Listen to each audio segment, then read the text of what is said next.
This is like a new era. You literally, like, Hollywood is not the only answer. You can make a movie with this. Like, all you need is a cell phone. Like, you don't need those big cameras anymore. You don't need a big crew or anything. Like, literally, like, social media is a way. Some people believe you got to leave the Rio Grande Valley and go to New York, Los Angeles to make it big, to make movies, to make shows, to be an artist. Well, in this episode, we got 3 actors, producers, directors that are from the Rio Grande Valley and are doing an RGV wood right here. Without further ado.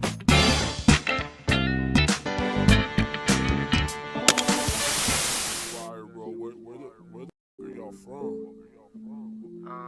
The Valley? Homie, what it do? I'm from the Valley, still we got the...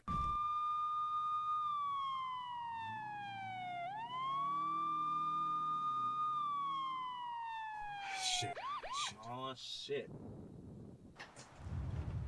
We're both going to jail, bro. You got a gun and we both got records. They're gonna kill me in jail. Shut the fuck up, calm down. What cops do you know drives a sports car? What do you mean a sports car?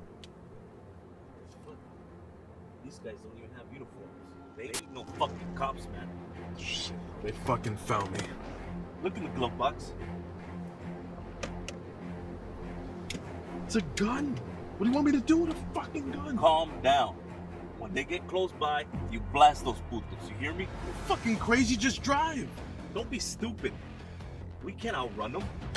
Look at their vehicle. Your only chance is to stop being a pussy and man the fuck up and handle your business. You hear me? Now roll down your window, stop acting like a little bitch. Count of 3. 1. What are these guys doing? 2. I don't know.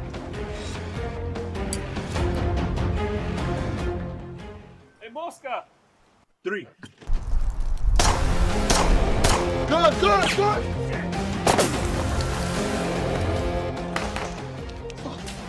What you got me in for, Ray? How was I supposed to know they'd be shooting at us? Why the fuck is shooting at us? I don't know, Ray. Why don't you fucking ask him?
Clear.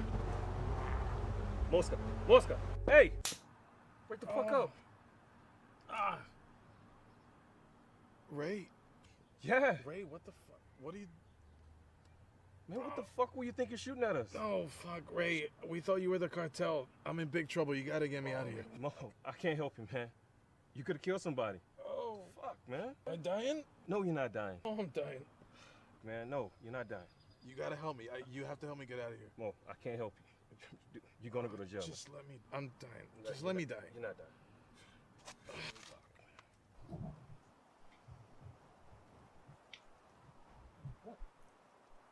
My fucking car, Ray!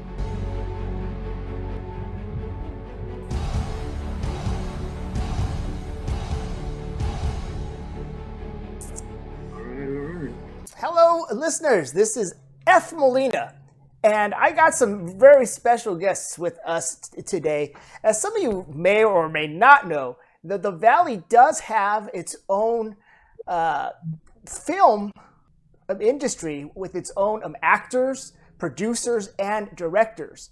And with me today, we got some local directors, producers, as well as actors that are involved in the local film scene. So thank you for joining me, Raylin, Joe, and Hugo.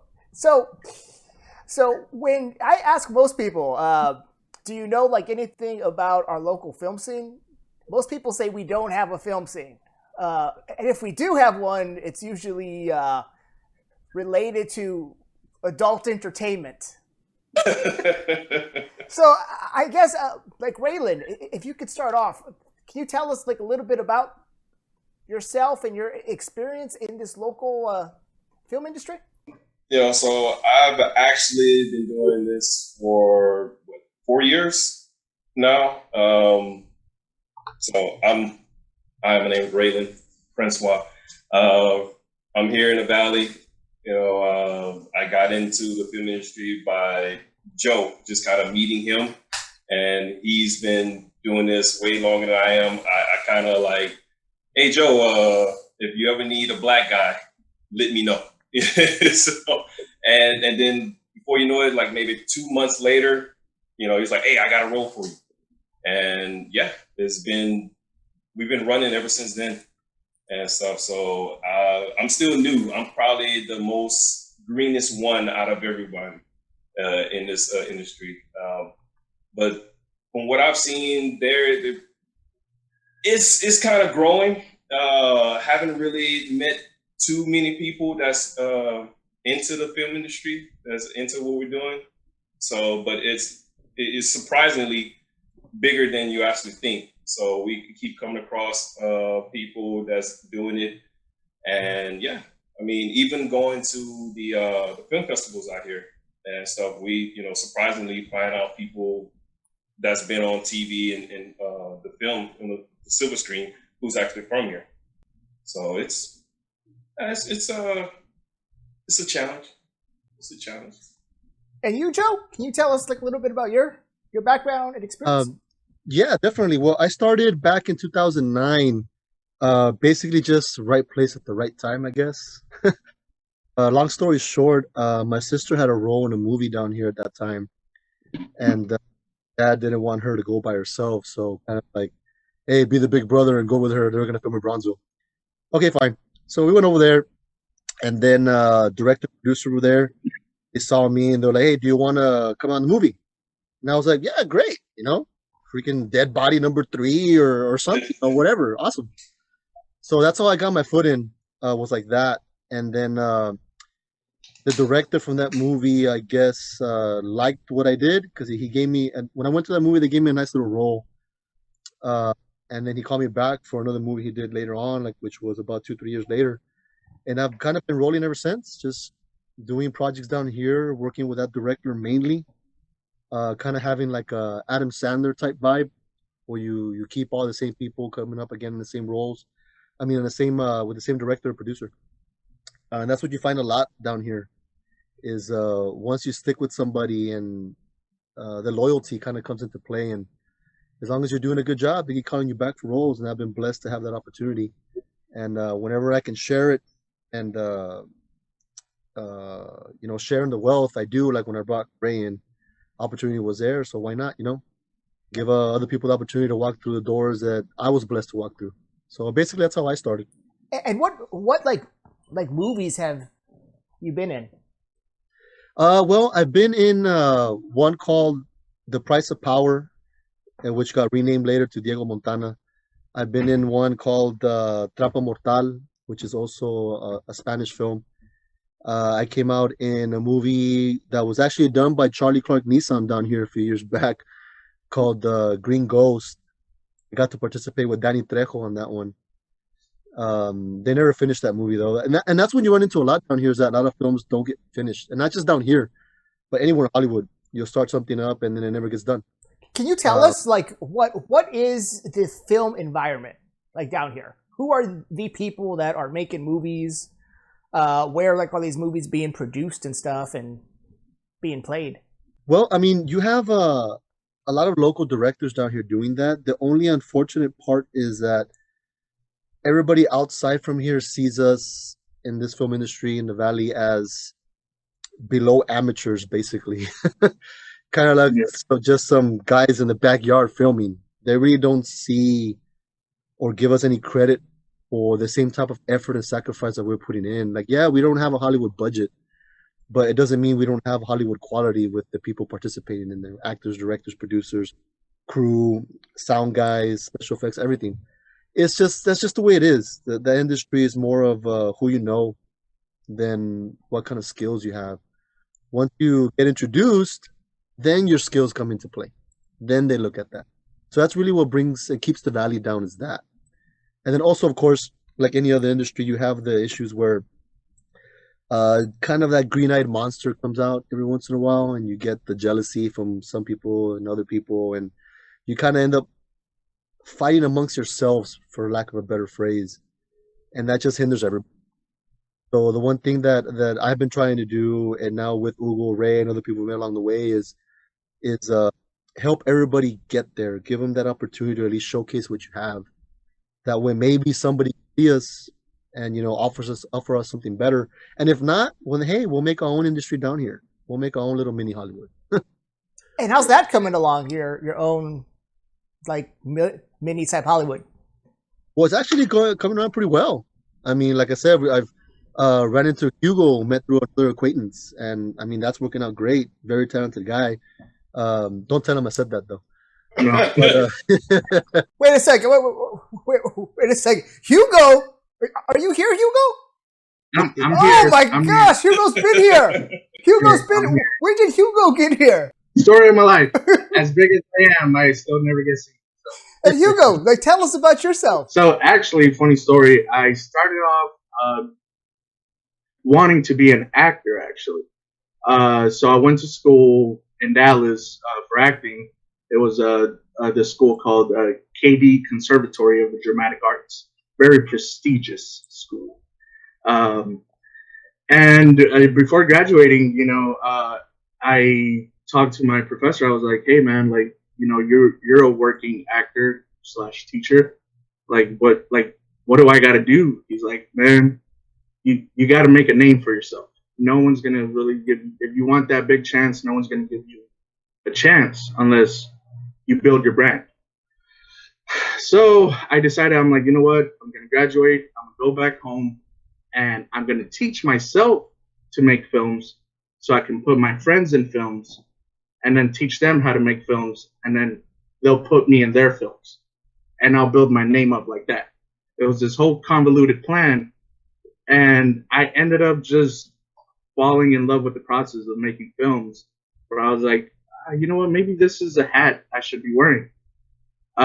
So I started making films, and I just started off with a couple of friends of mine, childhood friends, and we were making short films, and they are horrible, and they're still on YouTube, so you can see them from the start. But we just stuck with it, man. We kept making films, and slowly I started getting better at my craft, and I started. Me, just like Ray and Joe, I didn't know that there was more people that wanted to do films down here. I seriously thought I was like the only one. And we met through a mutual friend named Joey, and he's like, "Hey, I know these guys. They want to do films. Like, maybe you should get in contact with them." And we met, and then we started collaborating on projects. And yeah, we've been steady growing, pumping out new short films, higher quality, all with zero money, but you would never be able to tell, just because our skills are getting to a level where you can really fake having money. If that makes sense. So, yeah. Hey, fake having money. I know a lot of people that do that. So can you tell me about some of the projects that you guys are most proud of, or any future projects that you guys might be doing? I guess we can start with Monster. Monster was actually the first project we collaborated on. It's a film that we entered into the South Texas International Film Festival, which was the first festival I ever entered into that was legitimate. I had entered in others, smaller festivals here locally, but never one that actually had money behind it.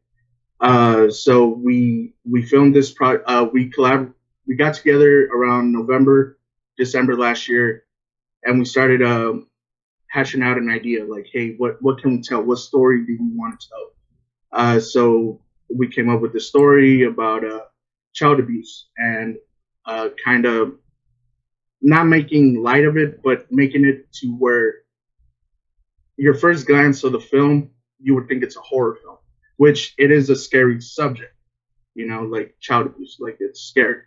But we made it, we dressed up a drama film in a horror film. We finished the film, we got it done, and sent it to the festival. Come June, they let us know, like, hey, you've been nominated as top RGV short film. I believe that's the category that we got accepted to or nominated for. So that would be probably our highest high right now. Oh, and I think I might have seen it.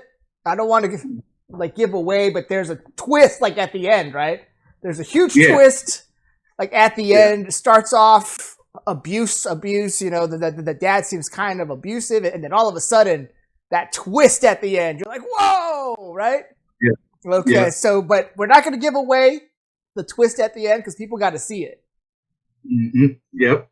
And we're that will come out. We'll have it on YouTube, but because of the rules, we can't upload it just yet. And what other works are you guys working on? Well, there's a show we're working on. We're putting together. We really can't say too much, just because, like Joe alluded to earlier, there's a lot. The Green Monster. There's a lot of. We wouldn't say jealousy, but original ideas are hard to come by down here sometimes. So when you got something, you kind of got to keep it close to the chest. And I'm really glad that when Joe was referring to the Green Monster, that he was referring to like jealousy and not, like sexual favors for movies and stuff like that. That's what I thought. It's a one-eyed green monster. I'm like, oh, we got some Weinsteins down here. There's no couch interviews here. No. Can you tell us, like Raylin, Joe, like Hugo, who are some of the bigger name producers, directors down here that are creating good content? Well, we have Fernando Artriaga, which I believe you know who he is, Ef'n, with the commercials that we did for a local detailing company, Mutually. So he's the one that does a lot of Joe, we're not going to give Mad Guys Auto Detailing any type of sponsorship or shout out. They are not a sponsor of this show and are no way affiliated with this podcast. That is, once again, Mad Guys Auto Detailing. That's right. With a new location, with a bigger warehouse, and more crew. Definitely not talking about them. Okay, so that same director, Fernando, he's the one that gave me my shot, and it's Mexican films, and he's got really good quality, and it's really one of those things where we're trying to raise the stereotype that everybody has about Mexican films. And there's a reason for that stereotype. Wait a second, Joe. What stereotype are you talking about? Good question. The stereotype that everybody has about Mexican films is that they're, like I told you, backyard films, cheap. They don't know how to act, and it's a big, quick buck. And without mentioning any names, because like I said, the industry is very sensitive right now and fragile with all this stuff. But people have the conception that a director, what they'll do is they'll get a story, they'll get one or two name actors, and they'll charge you to come out in the film. They'll tell you, hey, if you want to come out with this main actor that you know, it'll be $5,000 for you to play this character. So then what ends up happening is you don't get people that know how to act or have an acting background playing characters. So then the movie, it shows it. And like I said, not knocking the effort of doing a movie because it's very complicated and hard to do one. But it's just that then you end up giving people the impression that that's the quality that we have and that's all we have to offer. So we try to make sure that we're not gonna charge you to come out, but we're probably not gonna be able to pay you to come out either. We want people to have the love for the craft and actually want to hone their skills and practice at it. Because by any means, I'm not saying that, oh my God, I'm a great actor and Ray's awesome too, and this and that. Dude, we're learning every day. We just recently done the Halloween Tales of the Crow, was dropped on the day before Halloween. That was, so we had a lot of success, a lot of good feedback from that one. Now, Raylin, that's where there's a scarecrow, right? And he's going around like terrorizing people. Now Raylin, you played the scarecrow, right? Right. Nobody wouldn't know unless I said it. Whose idea was it to make you the scarecrow? And like this crazy guy, Hugo, as the director, he's always trying to have me behind mask and do crazy stuff. But yeah, that guy.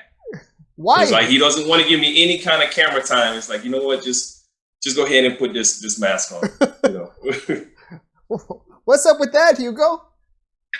Look, the world is not ready for the brilliance that is Ray. So I gotta tame him. I gotta hide him and keep him subdued. No, I was telling Ray because I've always ran into the issue when I was first starting out, not having someone who can specialize like in monsters or anybody that's behind a mask, because everybody wants the FaceTime. They want the credit. Like, I want people to know it's me. So when Ray came along, he told me like, "Yo, man, like whatever you need, like I'm willing to help." He's my secret tool that I can use them for guys that. Hey, Raylin, Raylin, he just called you a tool. It's okay. Long as the sharpest tool in the shed, that's all that matters. Real shiny. It's like that kid hide in the attic and you go feed him fish. You don't come out in front of everybody. Now, let me ask Joe and Raylin, what would you guys do if you required a role that required like someone to have hair? Well, contrary to belief, I can't grow hair.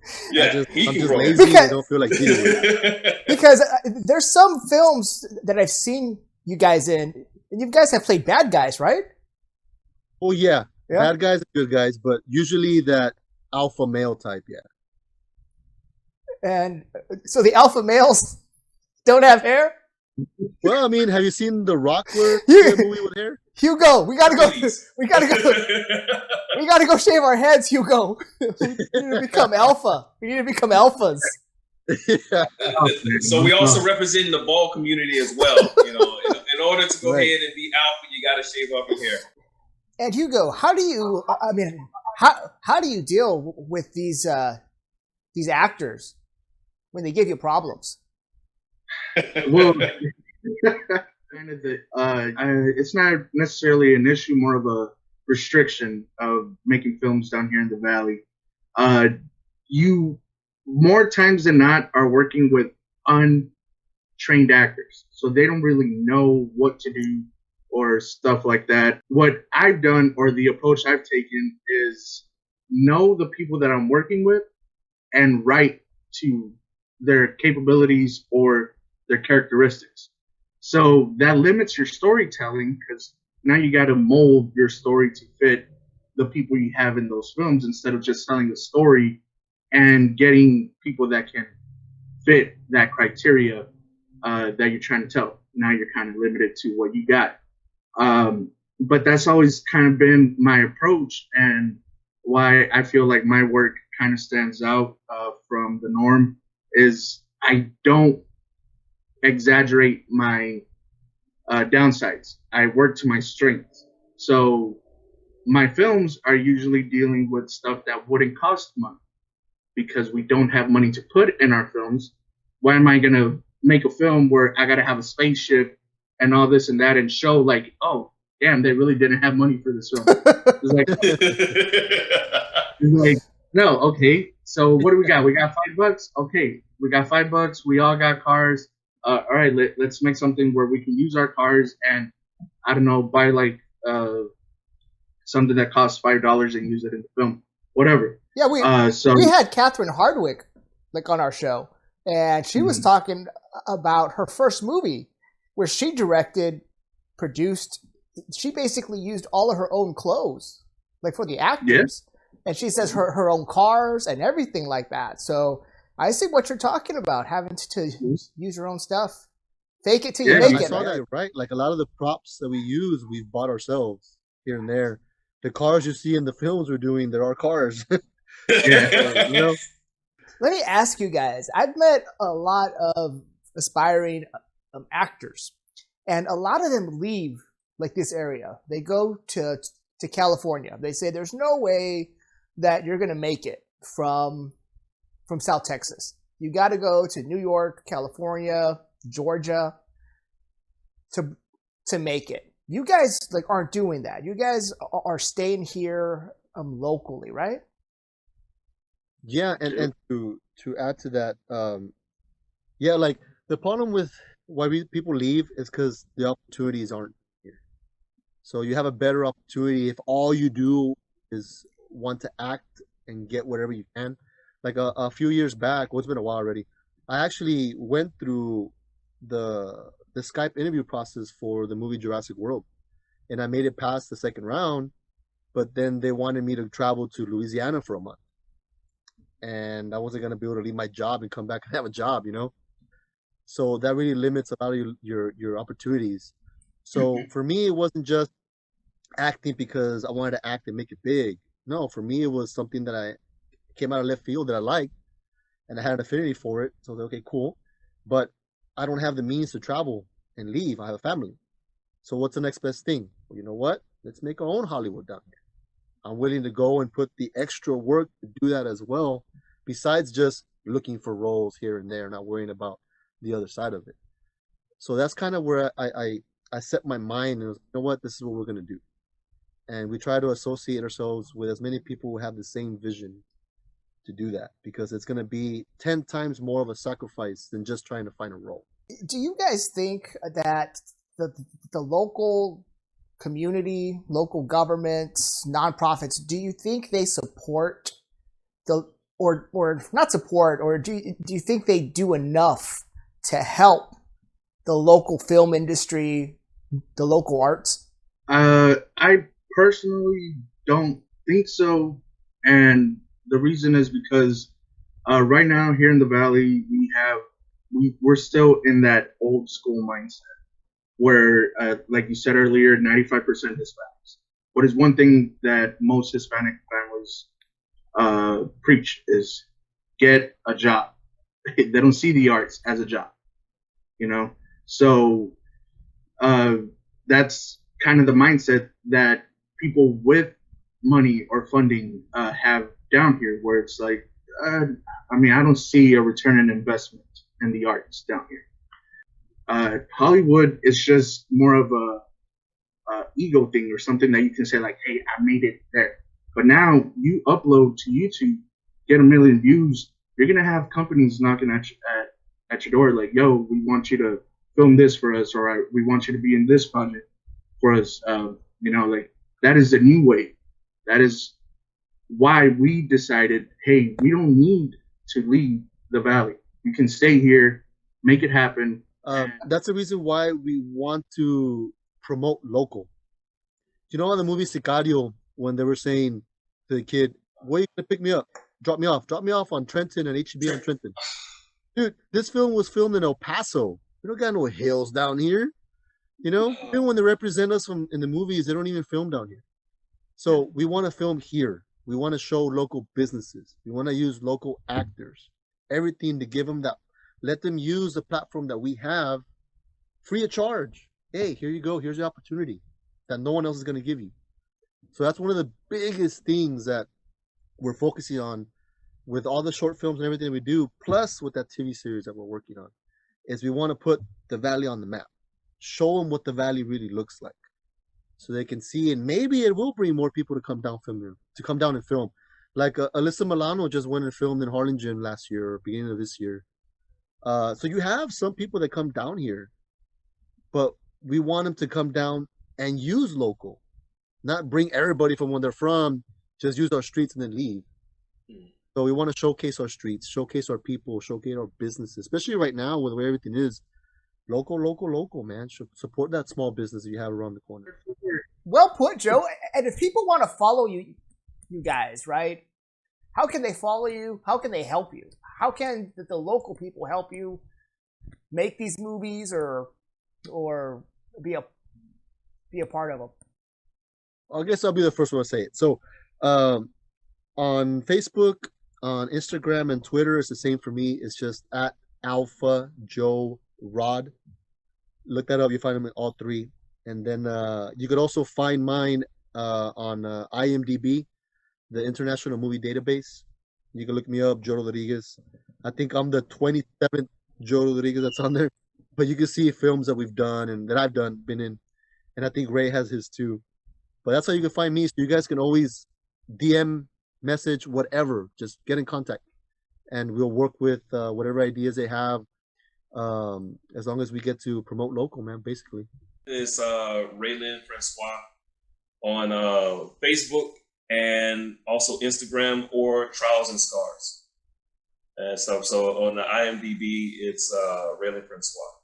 So as long as you put that RAY apostrophe capital LIN, I should be the only one on there that should pop up and stuff. So it has a list of everything that we've worked on. I wish we can put a list of everything we will work on, but yeah. And Hugo, you better not mention Pornhub. If you do, we're shutting this thing down right now. Dude, you might as well just mute him right now. Yeah, just Might as well. I mean, that's how I get my money, man. To put into Visit your OnlyFans site. Hugo at OnlyFans. So, Facebook, Instagram, Hugo Rodriguez. But mainly on YouTube, you can go to The Valley Entertainment and check out our work there and in the comment section. Reach out. I've actually had somebody that works with Reddit. I don't know if you know the website Reddit. They reached out and they're making like this project where they're getting a whole bunch of films made of stories found on their website. And they reached out to me on one of my films, sent me they left me a comment, then we got talking and through email. But yeah, they told me to make one of their films or film one of their stories or whatever. So yeah, comment section on YouTube, The Valley Entertainment. Just check it out and leave a comment. Like Hugo, the main reason why we're giving you like such a hard time is because on the movie set, you're the guy who's telling everyone else what to do, right? Yeah. That's why I let y'all get your punches in. When it comes to work, I'll get my shot back. As a director, do you ever get any type of weird directing requests, like from people? As in how exactly? Like